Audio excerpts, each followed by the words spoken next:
वो बड़े कड़े थे स्वभाव से। तो पहले तो मैंने कहा कि हमारे वांग्मय मंडल के उद्घाटन के लिए चलिए, तो कहा कि देखो चलिए चलिए कहते आप लोग, लेकिन समय पर कार्यक्रम शुरू नहीं करते। ऐसे 3-4 बातें उन्होंने कही, ठोक बजा के मेरे से करवा ली थी। क्या कहाँ है साहित्य मंडल? उन्होंने कहा हमारा नागपुर वेटरनरी कॉलेज है। वो वेटरनरी कॉलेज पशु वैद्यकीय, हाँ वहाँ वांग्मय मंडल है। हाँ ये कैसे? मैंने कहा वो पशु वैद्यों का कॉलेज है, वो वैद्य पशु नहीं है। क्योंकि वास्तव में साहित्य ये केवल साहित्य निर्मित प्रतिभा का काम, लेकिन साहित्य का आस्वाद और साहित्य के कारण संस्कार, ये तो सबकी आवश्यकता है। पूरे समाज को साहित्य प्रेरित करता है। डॉक्टर अंबेडकर साहब ने कहा है कि दुनिया में कोई भी बड़ा परिवर्तन आने के पहले एक बड़ी आध्यात्मिक जागृति होती है, और ये सत्य बात है। कुछ एक नया स्पंदन आना है जो युग परिवर्तनकारी है, तो वो स्पंदन मूल से ही आना है।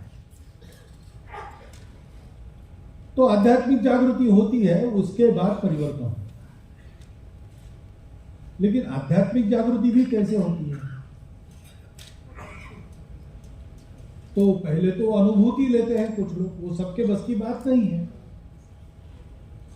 संत, ऋषि मुनि, साक्षात्कारी महात्मा, ये सब अपने अंदर अनुभूति करते हैं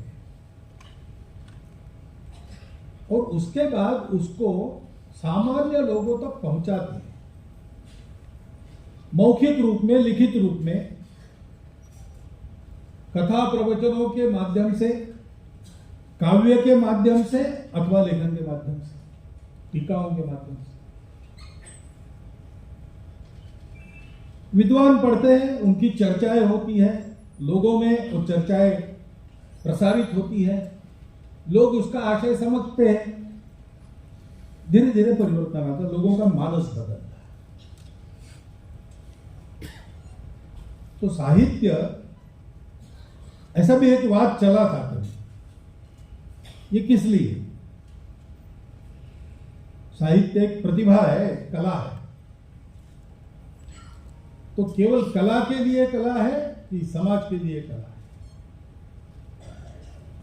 तो दो साहित्यकों के गुट बन गए, एक कला के लिए कला ऐसा मानने वाला, दूसरा समाज के लिए कला ऐसा मानने वाला। दोनों अतिवादी, समाज को क्या चाहिए, क्या आवश्यक है, क्या देना है वगैरह गैर लागू बात है। हमको जो अच्छा लगता है, हमको जो अभिव्यक्ति करनी है, ऐसी इच्छा होती है, हम वो करेंगे। समाज का क्या होगा इसका विचार नहीं करेंगे, ऐसा एक पक्ष अतिवाद। और दूसरा था कि चाहे जब चाहे जो लिखना गलत बात है, समाज को जो आवश्यक है वही लिखना चाहिए, अगर दूसरा कुछ लिखा जाए तो उसको दंडित करना चाहिए। जैसे कम्युनिस्ट देशों में हुआ कि कम्युनिस्टों की एक जो मानी हुई विचारधारा थी, उसके विपरीत कुछ भी आएगा, वो सत्य भी हो, हितकर भी हो, लेकिन वो नहीं, उसको कैंसिल करना, उसको बैन करना। परंतु हमेशा समाज धारणा का मार्ग यानी धर्म, वो मध्यम मार्ग होता है। तो साहित्य का सृजन स्वांत सुखाय होता है, अंदर कुछ बात भरी है, तो उसकी अभिव्यक्ति हुए बिना मनुष्य को चैन नहीं पड़ता। कुछ अच्छा देखा, बड़ा आनंद हुआ, जी भर के देखा, मात्र इससे समाधान नहीं होता, वापस आके वो बताना पड़ता है, मैंने ये देखा, ऐसा देखा, बहुत मजा आया, ये सब बताना पड़ता है, तब वास्तव में समाधान होता है। और इसलिए यात्रा पर लोग जाते हैं, उसका प्रवास वर्णन लिखते हैं। तो स्वांत सुखाय, प्रतिभा का जागरण और उसकी अभिव्यक्ति, ये तो पक्का है ही। परंतु ये अभिव्यक्ति जब होती है तब वो अपनी निजी नहीं रहती, वो सार्वजनिक हो जाती। और कोई भी चीज सार्वजनिक करनी है तो उससे लोगों का नुकसान न हो, इतना तो कम से कम देखा ही जाए। लोगों का भला हो, ये हो तो बहुत अच्छा है, नहीं तो केवल मनोरंजन होगा। और इसलिए ये जो साहित्य है वो केवल लिखने बोलने वालों का नहीं है, वो सबका है। और साहित्य, ये शब्द ही उसका प्रयोजन व्यक्त करता है। सहित यानी साथ आता है, एक अर्थ ऐसा होता है। रहित यानी नहीं रहना, साथ में न होना। त्रुटि रहित व्यवहार यानी कोई भी गलती नहीं होगी उसमें। वैसे गुण सहित व्यवहार यानी उसमें गुण साथ रहेंगे। सहित से साहित्य बना ऐसा मानते हैं तो वो साथ आता है। साथ क्या आता है मनुष्य के? अपने आप को कहते हैं साथ कुछ भी नहीं आता।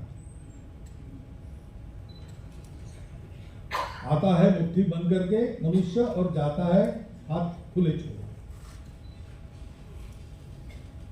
लेकिन साथ उसके कर्म आते हैं,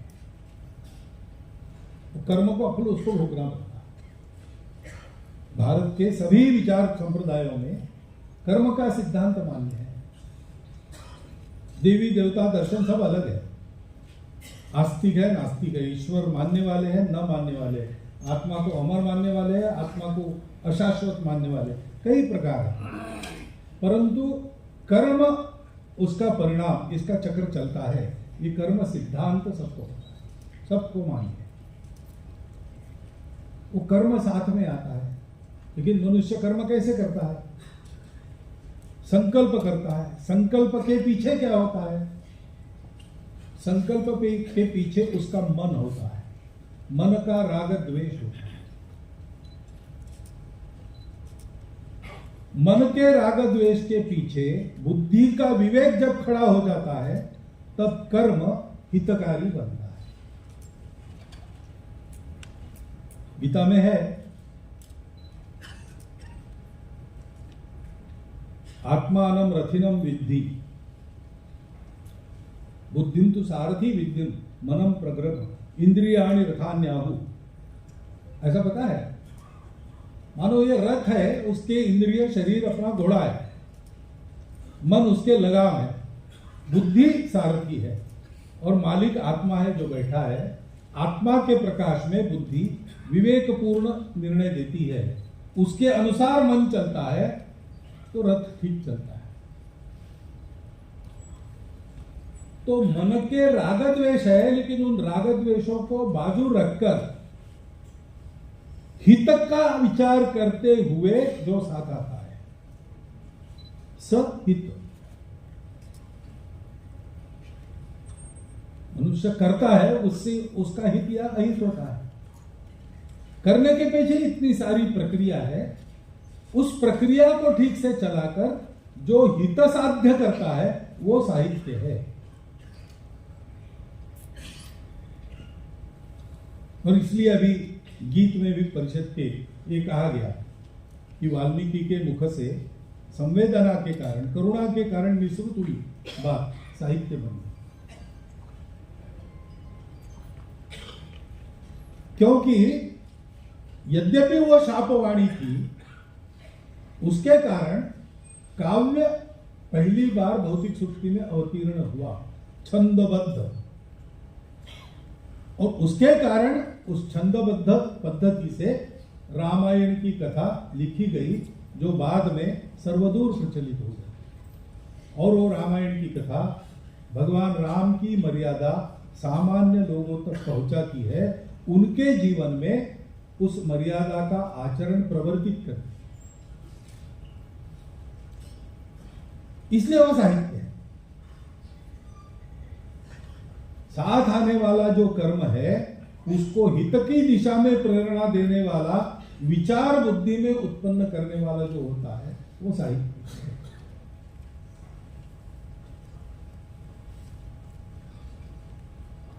और इस हित की एक व्यापकता होनी चाहिए, नहीं तो आज भी ऐसा न मानते हुए अपने साहित्य से लोगों का दिमाग बिगाड़ने का काम भी बहुत जगह होता है। पहला तो यही होता है, गलत प्रकार की पुस्तकें निकलती हैं। अपने भारतवर्ष में भारतीय परंपरा सब पर लागू है, कोई चाहे न चाहे वो उस परंपरा में है, और वो परंपरा प्राचीन है, अनंत काल से चल रही है। संस्कृति की परंपरा है, आचरण की परंपरा है, वो सबकी है, वो सबके लिए है। अब वो प्राचीन परंपरा है, चलती आ रही, ये वर्णन सुनकर लोग कहते हैं ये हिंदू परंपरा की बात कर रहे हैं। तो भारत की ही परंपरा है, और कोई परंपरा भारत में है नहीं। भारतीय लोगों को हिंदू कहना दुनिया ने शुरू किया, इसलिए वो हिंदू परंपरा बनी। लेकिन उसमें जब तक पक्के हैं तब तक इस समाज से, इस राष्ट्र से, इस संस्कृति से किसी को तोड़ नहीं सकते। और इसलिए जब उसको इस अपने मूल से अलग करना है, तब पहला कदम यह होता है कि उसको यह समझाया जाता है तुम हिंदू नहीं हो। उसके लिए साहित्य का सृजन। अब हित साधने वाली बुद्धि देने वाला साहित्य, केवल इतनी ही परिभाषा रही तो वो लोग भी किसी न किसी का हित ही साध रहे हैं, अपने हित में वो साहित्य का प्रयोग कर रहे हैं। इसलिए साहित्य की परिभाषा यहां नहीं रुकती, क्योंकि हित की कल्पना भारत में और दुनिया में अन्यत्र अलग है। जो हित का विचार करेगा वो अपने ही हित का विचार करेगा पहले, और अपने हित के साधक दूसरों का हित है तो उसका विचार करेगा। ये परंपरा बाहर की, क्योंकि वो मानते हैं कि कोई संबंध नहीं है, मैं जब तक हूं तब तक दुनिया है, और दुनिया में मुझे क्या करना है, मुझे बने रहना है, मरना नहीं है। सर्वाइवल, जीवन का पहला काम है सर्वाइवल, और जीवन का दूसरा काम है उपभोग। जब तक हूं तब तक जितना भोग सकता हूं उतना भोग लूं। इसलिए भोगने की क्षमता बढ़ाना, भोगने के साधन बढ़ाना, यही जीवन है। और इसलिए साधन मर्यादित है, भोगने वाले अनंत है, इसलिए स्पर्धा है। स्पर्धा है तो मुझे बलवान रहना है, क्योंकि बलवान जीतेगा, दुर्बल मरेगा। ये दुनिया का नियम है, प्रकृति का नियम है। तो मेरा अन्य लोगों से कोई संबंध नहीं है, मुझे अकेले को जीना है और सुखी होना है। बाकी लोग मेरे उपयोगी होंगे, उतनों को मुझे रक्षा करनी होगी, उनको रखना है, क्योंकि वो मेरा उपयोगी, मेरा उपयोग, मुझे उपयोग होगा। जिनका उपयोग नहीं उनकी मैं उपेक्षा करूंगा, और जो मेरे उपभोग के आड़े आते उनको समाप्त करूंगा। तो वहां अपने हित का विचार पहला विचार है, अपने हित के संदर्भ में दुनिया का हित है। हमारे यहां ऐसा नहीं है, हमारे यहां ये संबंध पता है कि हम अलग अलग कुछ नहीं है। सारी दुनिया एक ही अस्तित्व की अनुभूति है, एक ही अस्तित्व की अभिव्यक्ति है। वो विविध रंग की है, दिखती अलग अलग है, लेकिन ये भ्रम है। एक स्तर तक चलता है, भौतिक दुनिया में चलता है। आप अलग बैठे सुन रहे, मैं बोल रहा हूं, मैं खाऊंगा तो आपका पेट नहीं भरेगा, आप खाओगे मेरा पेट नहीं भरेगा, प्रत्यक्ष है। लेकिन भारतीय दृष्टि कहती है कि ये कब तक, कुछ हद दूर तक ये चलेगा। लेकिन कोई माँ है और उसका बच्चा जो मीठा बनाया घर में पूरा खा लेता है चाव से, तो माँ को दुख नहीं होता कि मेरे लिए नहीं बचा, उसको आनंद होता है कि बच्चे ने खाया। तो यहां तो बच्चे ने खाया, माँ का पेट भर गया। ऐसा ये दुनिया जो दिखती है अलगाव से भरी, अलग अलग प्रकार, अलग अलग भाषा, रंग, रूप, सब कुछ अलग अलग, ये एक दूर तक सत्य है, उसके बाद मिथ्या है।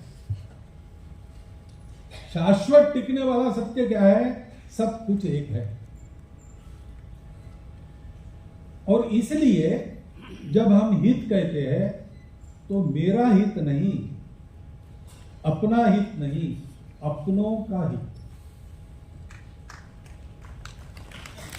ये बात चलती है, ये हमारे यहां चलता है।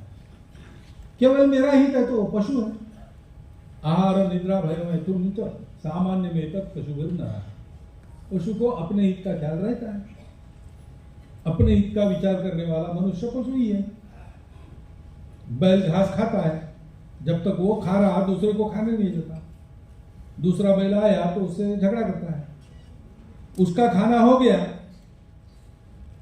तो और किसी ने खाया क्या ना खाया उसको परवाह नहीं, वो छोड़ के चला जाता है, खाए जिसको खाना है। कल के लिए गट्ठर बांध के ले नहीं जाता,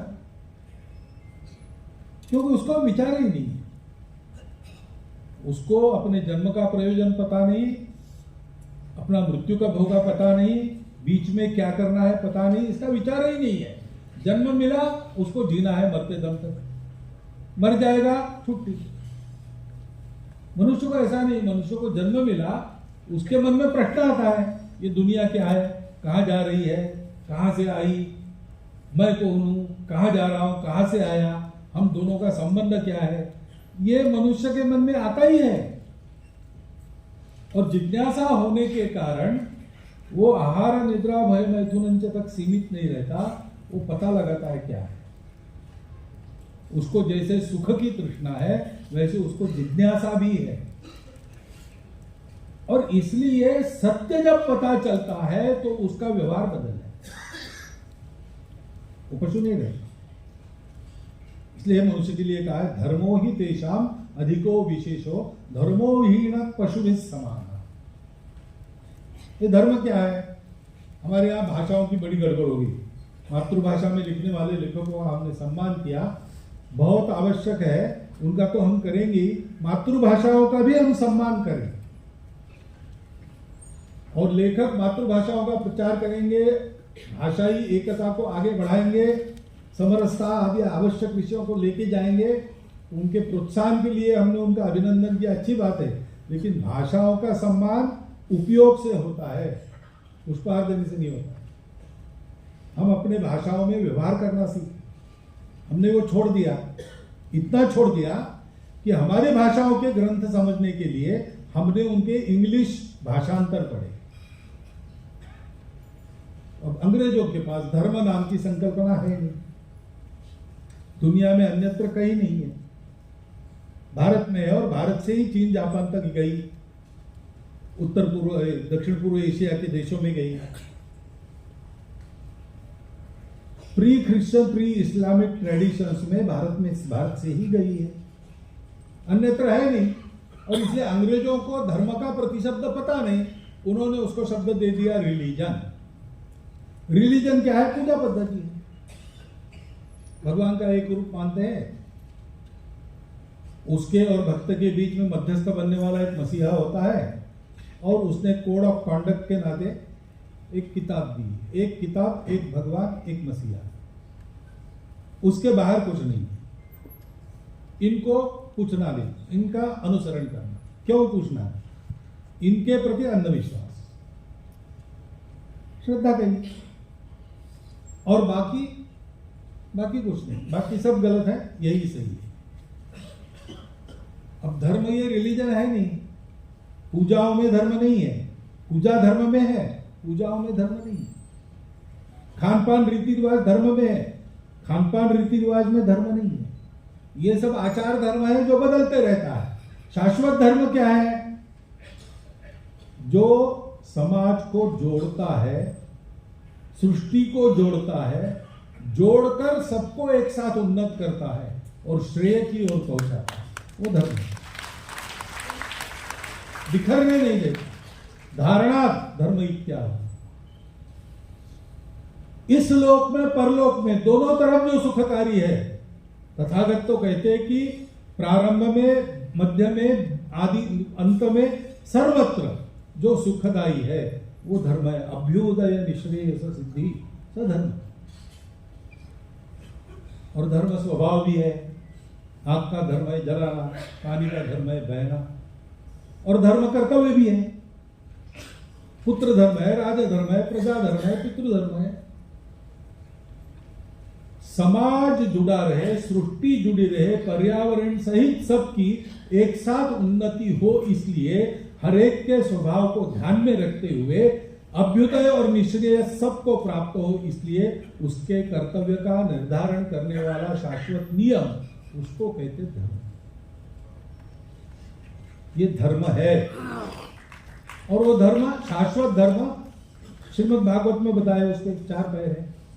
सत्य, करुणा, शुचिता, तपस।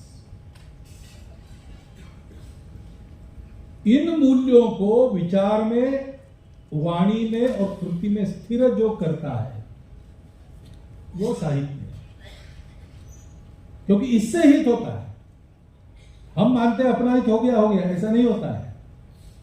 संपूर्ण विश्व का हित होते ही सबका हित होगा। संपूर्ण विश्व का अहित होगा और मेरा हित होगा, यह संभव नहीं है। संपूर्ण विश्व छोड़ दीजिए, मेरे अपने गांव में कोई दुखी है, मेरा सुखी होना और रहना संभव नहीं। मैं भले ही कमाऊं भरपूर, लेकिन अगर दरिद्र है मेरे गांव में अन्य लोगों में, एक ना एक दिन वो दरिद्र आदमी मेरी संपत्ति छीन लेगा। वो कितने दिन दुख में रहेगा? हो रहा है ना, ऐसा हो रहा है। क्योंकि सुख सबको चाहिए, लेकिन सुख स्वार्थ में नहीं है, सुख परोपकार में। सुख आत्म साक्षात्कार में है, सुख परोपकार में है। यह बुद्धि देने वाला, और उसके लिए कैसे चलना, सत्य, शुचिता, करुणा, तपस, इन 4 मूल्यों पर चलना, ये धर्म सिखाने वाला साहित्य होता है। साहित्य का यही प्रयोजन है। नहीं तो मनुष्य के मनोविनोद के लिए, मनोरंजन के लिए, मन बुद्धि के सुख के लिए केवल साहित्य नहीं है, बहुत सी बातें हैं। साहित्य का बिल्कुल गंदा नहीं है, ऐसे लोग भी सुखी होते हैं। थोड़ा कुछ नहीं चाहिए, कविता वगैरह, थोड़ा सा तंबाकू और चूना दे दो, मैं सुखी हो जाता हूं। तात्कालिक है तो साहित्य की बात तात्कालिक, वैसे ऐसा साहित्य तात्कालिक सुख ही देता है। तो तात्कालिक सुख देने वाली ड्रग्स है, तंबाकू है, शराब है, बहुत सारा है। साहित्य की महत्ता उसके लिए नहीं है, मनोरंजन के लिए नहीं है। साहित्य की महत्ता है मनुष्य को मनुष्य बनाता है, मनुष्य को एक जिम्मेवार मनुष्य बनाता है और धर्म का पालन करता है। अब आज अगर हम देखें परिस्थिति को, अपने देश की, दुनिया की, तो दुनिया में इसकी आवश्यकता है, अपने देश में भी है। दुनिया का एक अंग नाते अपने देश में भी है, और दुनिया की अपेक्षा पूर्ण करने वाले अंग के नाते और है। क्योंकि सारी दुनिया पिछले 2000 वर्ष अनेक समस्याओं से लड़ी, जूझी, और सब उपाय कर लिए। सबसे पहले उन्होंने राजा बनाया। घुमंतु लोग थे पहले दुनिया में, घुमंतु थे तब तक तो ठीक था, लेकिन पहले उन्हें कबीले बनाने पड़े, क्योंकि अकेला आदमी जूझ नहीं सकता। तो मनुष्यों को ध्यान में आया कि जानवरों से भी, हाथी जैसे जानवरों से लड़ना पड़ता है, अकेले से नहीं होगा। तो टोली बनी, उनके संबंध हो गए, रक्त संबंध हो गए, वो कबीले बन गए। लेकिन कबीलों के झगड़े होते थे, इसलिए दुख तो नहीं गया। भय सतत, सर पर टांगती तलवार है, तो भाई इसका नियमन करने वाला कोई एक चाहिए, तो राजा बन गया। राजा बन गया तो बहुत अच्छा चला कुछ दिन। राजा के शासन में सब लोग अनुशासित होकर चले, लेकिन राजा भी तो मनुष्य ही है। तो वो शासित दंडित तो करता था, लूटने भी लगा। मेरे पास चाहिए सब, मेरी दया पर बाकी रहे, मेरा ही माने, तो राजा जुर्मी हो गया। तो फिर साक्षात्कारी लोग निकले, उन्होंने कहा असली राजा तो भगवान है, राजाओं का राजा, भगवान को मानना पड़ेगा, वही राजा है, उसी की मानना है। राजा भी भगवान की मानकर चले तो उसको मानना, नहीं तो नहीं मानना। राजा भी अनुशासित हो गया, अच्छा चला कुछ दिन, लेकिन वो साक्षात्कारी महात्मा चले गए और बाद में उनके तैयार हुए साक्षात्कारी नहीं थे, तो उन्होंने एक जकड़न पैदा की जो मनुष्य के व्यक्ति स्वातंत्र को पूरा दबा देती, और राजाओं से दोस्ती हो गई, क्योंकि चोर चोर में उसे रे भाई, स्वार्थ दोनों को है। तो फ्रांस वगैरह में तो ऐसा होता था कि वहां के तथाकथित आचार्य लोग जागीरदारों से, राजाओं से पैसा लेते थे स्वर्ग में उनकी सीट बुक करने के लिए, रिजर्वेशन करने, वस्तुस्थिति थी। तो जनता फिर से त्राही त्राही करने लगी, तो विज्ञान का जन्म हुआ। विज्ञान ने कहा कि बेकार बात है, ये अंधश्रद्धा नहीं चलेगी, मनुष्य के सुख के लिए विश्व कैसे चलता है उसके नियम पता लगा रहे, उसके अनुसार चलो, किसी की जरूरत नहीं है भगवान वगैरह। कहाँ है भगवान? भगवान तभी मानेंगे हमारे टेस्ट ट्यूब में दिखेगा था। और मनुष्य फिर से स्वतंत्र हो गया, कुछ दिन अच्छा चला, लेकिन ये शत्रु मनुष्य का उसके अंदर ही तो बैठा है। काम क्रोध लोभ मोह मद मत्सर। तो विज्ञान का भी उपयोग तबाही के लिए किया जाने लगा। अब सुविधाएं इतनी सारी बढ़ी, सुख कहाँ है, संतोष कहाँ है, समाधान कहाँ है? 2000 वर्षों से चले हैं प्रयास, लेकिन कुछ देर अच्छा होता है, बाद में सब मटिया में। तो इतना विज्ञान प्रगत हुआ, कितना सुरक्षित और सुखी चाहिए मानव, लेकिन पर्यावरण का संकट खड़ा। विकास चाहिए तो पर्यावरण छोड़ दो, पर्यावरण चाहिए तो विकास छोड़ दो, दोनों को साथ चलाने वाला कुछ नहीं उनके पास, दुनिया के पास नहीं है। राजा और प्रजा को साथ चलाने वाला कुछ नहीं है। पंथ संप्रदाय और भक्त इनको साथ चलाने वाला कुछ नहीं है। शरीर मन बुद्धि को साथ चलाने वाला कुछ नहीं है। धर्म अर्थ काम मोक्ष, अर्थ काम मोक्ष मालूम है उनको, साथ लगाने वाला धर्म मालूम नहीं। और उनको अब यह पता चला है, 200 साल पहले से सोचते सोचते आज उनको पता चला है कि इसकी कुंजी भारत के पास है। और एक समय था जब इसके आधार पर भारत ने एक सुखी सुंदर शांतिपूर्ण दुनिया को चलाया, शस्त्रों से नहीं चलाया, राज्य नहीं छीना किसी का, केवल प्रेम के भरोसे चलाया। तो दुनिया आज चाहती है, दुनिया के चिंतक बोल रहे कि हमको भारत से ही सीखना पड़ेगा, और दुनिया राह देख रही कि अपनी सीख पर खड़ा होकर भारत खड़ा हो। तो दुनिया को तो जरूर है, दुनिया के अंदर के नाते भारत को भी जरूर है, लेकिन दुनिया को जरूर है, इसलिए उस जरूर को पूरा करने वाला भारत चाहिए, इसलिए भी भारत को जरूर। अब स्थिति ऐसी है कि बीच के काल में जो परकीय राज्यकर्ता आए, उन्होंने पहले से जो हमारी बीमारी लग गई थी हमको, उसको और बढ़ाया। हम भूल गए थे अपने आप। महाभारत के काल में इसके उदाहरण मिलते हैं, महाभारत में वर्णित है। वहां जात पात की चर्चा चलती है, तो जात पात का भेद तो दिखाया ही है, करते हैं। लेकिन जात पात पर प्रश्नोत्तर है, उसमें धर्मराज कहते 3 बार महाभारत में प्रसंग है कि ये जन्मना जाति व्यवस्था गलत बात है, वर्ण भी गुण कर्मों से होते, जन्म से नहीं होते हैं, निस्संदिग्ध उत्तर है।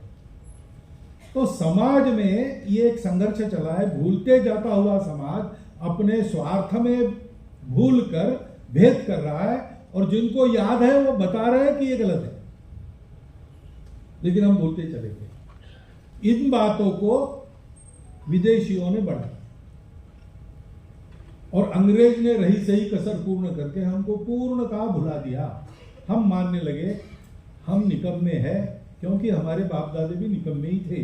उन्होंने कोई रणगौरव, कोई धन गौरव प्राप्त नहीं किया, वो बस ऐसे ही भंग के नशे में कुछ बड़बड़ाते थे, उसमें ही हमारे वेद पुराण उपनिषद उसी से बने। संपूर्ण आत्महीनता के पंख में हम डूब गए। इस समाज में इसकी जो बपोती है, जो दुनिया को देने के लिए उसकी बपोती बनाई है भगवान ने, उस धर्म को याद कैसे दिलाए? साहित्य चाहिए। उस भूल के चलते इतने दिन की आचरण की आदतें बिगड़ गई। उन आदतों को ठीक करने वाले सुसंस्कार को कैसा दिया जाए? साहित्य चाहिए। यह प्रयोजन साहित्य का है। और इसका लाभ लेके दूसरी भी बात हुई, हम भूल गए, हमको फिर याद दिलाना। इतने बड़े समाज में, विविधता भरे देश में ये एक महत् प्रयास है। बहुत परिश्रम करना पड़ेगा, क्योंकि इसको लागू किया तब भी बहुत परिश्रम किया था ऋषियों ने, मुनियों ने। वर्णन है कि कठोर तप किया। भद्रम इच्छन्त ऋषि स्वरिद्धा तपो दीक्षाम उपसे दुरग्रे। उनकी इस कठोर तपस्या के कारण राष्ट्रम बलम ओजस्य जातम तदस्मै देवा उपसन्नमतु। उसी प्रकार हम देवों के साथ बैठकर उपासना करें, ऐसा अर्थ है। ये सारी घुमंतु जमात जो दिखती है ढूंढती हुई, वो अपने स्वेच्छा से घर बार छोड़कर बाहर निकली थी उस समय, और एक एक विधा के गुणों को, संस्कारों को देने के लिए घर घर जाने का काम करती थी। वो घुमंतु इसलिए पतित नहीं है, घुमंतु तो उनका व्रत है। आज भी बाहर निकलते हैं तो घर में पूजा करके निकलते हैं, धर्म करने जा रहे हैं ऐसा कहते हैं। इतना परिश्रम हुआ था, बिल्कुल श्रीलंका से लेकर तिब्बत के चीन की तरफ ढलान तक, और अफगानिस्तान के पश्चिम से चिलियन नदी की पूरब तक हम ऐसे फैले। सब प्रयास, आज भी ऐसा परिश्रम करना पड़ेगा। तो सारी देश को जगाना एक काम है। दूसरी तरफ इस भूल का लाभ लेके हमारे देश में ऐसे भी लोग खड़े हो गए कि इसको भूल कर और जो गलत दिशा पकड़ी उसी को सही दिशा मानकर, और जैसे गलत दिशाओं में चलने वाले दुनिया में प्रभाव का स्वभाव है, उसको हमारे सामान्य लोगों पर थोपने का प्रयास वो करते हैं। इतना प्रयास करने के बाद भी अभी तक बहुत बड़ा हिस्सा हमारे समाज का, जिनके पास हम लोग नहीं पहुंचते और जिनके पास वो लोग पहुंचते थोपने के लिए, वो उनका प्रतिकार करके अपनी परंपरा को सहेज कर रखने में यशस्वी हुआ है। लेकिन वहां भी साहित्य की आवश्यकता है, हमारे जाने की आवश्यकता है। क्योंकि भारतवर्ष उठना है, भारत की भी आवश्यकता है, ये दुनिया की भी आवश्यकता है। भारतवर्ष के समाज में सत साहित्य पहुंचना चाहिए। माध्यम वही है, माध्यम वही है। कथा, कविता, नाटक, सब कुछ, चित्रकला, संगीत, नृत्य, कला, कारीगरी, सब बातों में हमारी संस्कृति है। हम भोजन कैसे करते, इसमें भी हमारी संस्कृति है। बाएं तरफ क्या परोसना, दाहिने तरफ क्या परोसना, पहले क्या खाना, बाद में क्या खाना, इसके पीछे विज्ञान है। आज वो प्रकट हो रहा है। आज धीरे धीरे लोग जान रहे हैं कि हम समझते थे वैसे केवल परंपरा नहीं है, तर्क पर पूर्ण अधिष्ठित आज भी प्रतीति देने वाला विज्ञान है। लेकिन ये ज्ञान पहुंचाने वाला साहित्य चाहिए। मौखिक साहित्य, लिखित साहित्य, लोक परंपराओं का साहित्य, कविता, नाटक, यही सब साधन है। ये पहुंचाना है, कि पहुंचाना ये गंतव्य अखिल भारतीय साहित्य परिषद का है।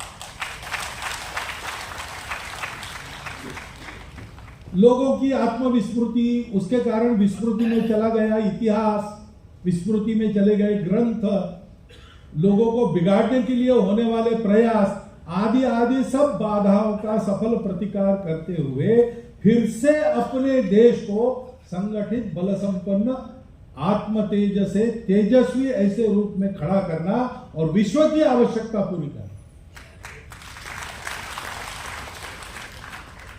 यह प्रयोजन है। ये प्रयोजन है, ये साहित्य का प्रयोजन है। और हमारे यहाँ परंपरा में इसी को कहते हैं धर्म संस्थापन।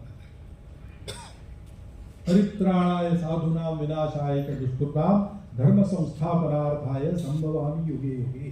भगवान ने कहा है साधुओं का परित्राण और दुष्टों का निर्दालन भगवान स्वयं करेंगे, परंतु उसके लिए अधिष्ठान धर्म संस्थापना जो है उसका प्रयास भक्तों को पहले से करना पड़ता है, तब तक भगवान आते नहीं। वानर सेना थी इसलिए राम वनों में आए। वानर सेना में धर्म का पक्ष लेके भूमिगत अवस्था में लेकिन धर्म पर पक्के रहने वाले वीर थे, इसलिए भगवान राम आए। शमी पर से, शमी वृक्ष पर से अपने शस्त्र उतारकर पांडवों ने हाथ में दिए, इसलिए भगवान ने अर्जुन के रथ का सारथ्य किया। तो ये होना तो है क्योंकि वो दुनिया की आवश्यकता है, और हमारे शास्त्रों के अनुसार 4,32,000 वर्ष उणा 5,125 वर्ष, इतना लंबा कालावधि दुनिया और चलने वाली है, इतने में समाप्त नहीं होगी। इसलिए अभी के स्थिति में दुनिया फिर से तर जाए, ये होना ही है, ये होना ही है। लेकिन होने के लिए, धर्म संस्थापना के लिए भगवान को स्मरण करते रहने वाले और लोगों पर उपकार करने वाले, उपकार का अहंकार किए बिना लोगों को अपने जैसा और अच्छा बनाने का लोक संग्रह का काम करने वाले लोग चाहिए। साहित्य परिषद को साहित्य के माध्यम से ऐसा लोक संग्रह करना है। पहला काम होता है लोक संग्रह में लोगों को जोड़ना, जैसे है वैसे जोड़ना। जोड़ना है तो विविधता तो है, और विविधता को मान्यता है अपने यहां, बाहर नहीं है। हम ही सही बाकी सब गलत, हमारे यहां हम भी सही तुम भी सही, दोनों साथ चलेंगे, ऐसा अलग अलग दिखने वाले साथ नहीं चल सकते, ऐसे बाकी लोगों की मान्यता है। सब अलगता नहीं है, विशिष्टता है, वो साथ चलेगी ही, क्योंकि वो एक की ही विशिष्टता है, एक की ही विविधता है। विविधता में एकता केवल नहीं, एकता की ही विविधता है, ये हमारा कहना है। उस आधार पर भारतवर्ष की ये जो अच्छे लोगों का सर चकरा देने वाली विविधता है, भाषाओं की, प्रांतों की, जात पात की, सब बातों को जोड़ना और एक संध समाज उत्पन्न करना, ये करना पड़ेगा। उसके लिए साहित्य का माध्यम कहां उपयोगी आ सकता है, कैसे उपयोगी आ सकता है, ये सोचना पड़ेगा, जाना पड़ेगा हर जगह। देश भर के साहित्यकारों को जुटाकर ये ध्येय मंत्र उनको देना पड़ेगा। क्षमता है, सृजन चल रहा है साहित्य का, हमारे यहां प्रतिभाएं सोई नहीं है, लेकिन उस अपने प्रयोजन की दिशा में वो अपना मुंह कर ले तो अनुशासित हो जाएगी और विश्व कल्याण का अपना प्रयोजन सफल करेगी। साहित्यकारों को इस प्रकार एक व्यूह में आबद्ध करना, एकता के एक सूत्र में पिरोकर लोकहित के विनियोग के लिए खड़ा करना, ये साहित्य परिषद का काम है। और साहित्य परिषद का काम है, यानी साहित्य परिषद को इसका ठेका दिया, ऐसा नहीं है। अपने देश को अपना मानने वाले हर समझदार व्यक्ति का ये काम है, साहित्य का माध्यम लेकर साहित्य परिषद करेगी। हम इसमें कुछ कर सकते हैं, हम लिख नहीं सकते मान लीजिए, लेकिन छपा हुआ साहित्य खरीद कर पढ़ सकते हैं ना। हम नहीं पढ़ सकते लेकिन लाइब्रेरीज को दे सकते हैं ना। साहित्य परिषद के साहित्यकार ऐसे जाएंगे तो उनके जाने आने में सुविधा हो, ऐसा कुछ कर सकते हैं ना, कुछ ना कुछ कर ही सकते हैं। साहित्य परिषद के लिए हमारा नैतिक समर्थन हम समाज में खड़ा कर सकते। सार्वजनिक कार्यक्रम किया है, क्यों किया है? साहित्य परिषद का काम तो साहित्य परिषद के कार्यकर्ता करते हैं, लेकिन बहुत प्रकार के प्रयास होते हैं एक काम करने। यहां भाषण देने के लिए आना है तो पहले आना पड़ता है, प्रवास करना पड़ता है, इसलिए ही बातें करनी चाहिए। यहाँ माइक की व्यवस्था करनी पड़ती है, ये सारा संचालन करना पड़ता है कार्यक्रम का, यहाँ के भाषण करना यानी मेरे अकेले का काम भी है, तो भी इतने सब लोग अपना काम करेंगे तब मेरा काम, इसी माइक वाले ने गड़बड़ कर दी तो क्या होगा। तो प्रयोजन सफल करने में पूरे समाज का हाथ लगता है। 5 जो बताए हैं फैक्टर्स किसी भी कार्य की यशस्विता के लिए, अधिष्ठान, वैचारिक अधिष्ठान, उसका वर्णन हो गया। तथा कर्ता वो साहित्य परिषद है, उसके कार्यकर्ता है।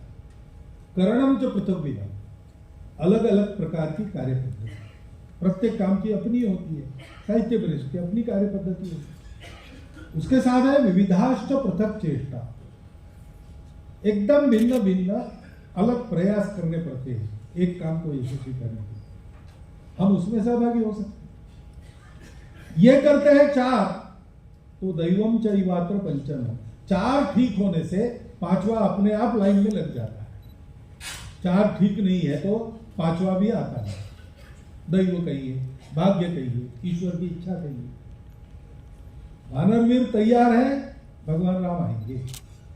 अर्जुन तैयार है, मोह मुक्त होकर चाप बाण हाथ में लेकर रथ पर सवार है, कृष्ण सारथ्य करेंगे। हम सबको यह सोचना पड़ेगा कि आज इस कार्यक्रम में उपस्थित रहकर 18 साहित्यकारों का सम्मान, 14 साहित्यकारों का जो अनुपस्थित रहे, उनका सम्मान होते हुए हमने देखा। तो एक तो प्रयोजन आपने साध्य कर ही लिया, साहित्य परिषद को प्रोत्साहन मिला। आप यहाँ उपस्थित है, उनको अच्छा लगा, उनका उत्साह है। लेकिन केवल एक बार की बात नहीं, उनका काम चलेगा। तो अपने अपने स्थान पर इस कार्य के लिए हम कैसे सहायक हो सकते हैं, इसका विचार करके हम सबको इसमें सहयोगी बनना पड़ेगा, प्रत्यक्ष अप्रत्यक्ष रूप से। और सत्यम संकल्प का दाता श्री भगवान है, इस पर श्रद्धा है ही। उस श्रद्धा को लेकर साहित्य परिषद के कार्यकर्ता जितना समाज में जाएंगे और समाज को समझने वाली भाषा में साहित्य सृजना के द्वारा ये सारा विचार जो हित का विचार है, जो सबके हित का विचार है, इसलिए साहित्य है और जो कभी साथ छोड़ेगा नहीं, ऐसे अक्षर साहित्य की निर्मिति करके समाज का प्रबोधन करना ये होता है। तो जिस प्रकार का भारत विश्व को चाहिए और भारत को भी अपने लिए चाहिए, उस प्रकार का भारत खड़ा होने में बहुत देर नहीं लगेगी, क्योंकि समय ने करवट बदली है। और इसलिए इस प्रयास में लगना आवश्यक है। केवल हवा होने से काम नहीं चलता। यहाँ बहुत तूफान आते हैं उड़ीसा में, तो हमारे एक अधिकारी थे मोरोपन जी, बड़े हंसी मजाक वाले, उनके भाषण में भी होती थी। तो वो उदाहरण देते हैं कि मैं उड़ीसा में प्रवास में गया एक बार, और रिक्शा में बैठा, तो थोड़ी देर रिक्शा गई, तूफान शुरू हो गया, लेकिन रिक्शा जा रही थी। बाद में रिक्शा वाला उतर गया, उन्होंने कहा साहब उतरो, रिक्शा नहीं जाएगी। क्यों नहीं जाएगी? अरे भाई पंक्चर है। पंक्चर यानी क्या? हवा नहीं है। अरे इतनी हवा चल रही, पेड़ उखड़े जा रहे, अरे हवा चल रही है, ट्यूब में नहीं है ना, वहां भरनी पड़ती है, उसके लिए पंप चाहिए। ये सारी बातें चाहिए। ऐसे ही बहुत प्यास लगी, ट्रेन से जा रहा था उड़ीसा में, बहुत तूफान वर्षा, गाड़ी रुकी है स्टेशन पर 3-4 घंटा। मैंने पूछा भाई पानी मिलेगा क्या? तो वो कहता है इतना पानी तो चल रहा है, लेकिन वो पीने के काम का नहीं होता है। बाढ़ बह रही, प्लेटफॉर्म के ऊपर पानी है, लेकिन उसका ग्लास भर के पी नहीं सकते। वो पानी की प्रक्रिया करके पीने लायक बना के पीना पड़ता है। ऐसा हवा है, समय ने करवट बदली है, सब लोग चाहते हैं, लेकिन चाहने मात्र से नहीं होता, उसका प्रयास करना पड़ता। वो प्रयास साहित्य परिषद के लोग करेंगे ही, उनके प्रयास में उनको बल मिले, शक्ति मिले, आप लोगों से भी उनको सहयोग मिले, ये इच्छा और शुभकामना उनके लिए प्रकट करता हूँ। और मैं उस प्रयास में ऐसे बोलकर ही हाथ लगा सकता हूँ, उतना काम मैंने कर दिया है। वो आपने देखा, सुना शांति से इतना समय तक, इसलिए आपका धन्यवाद करता हूँ। मेरे 4 शब्द समाप्त।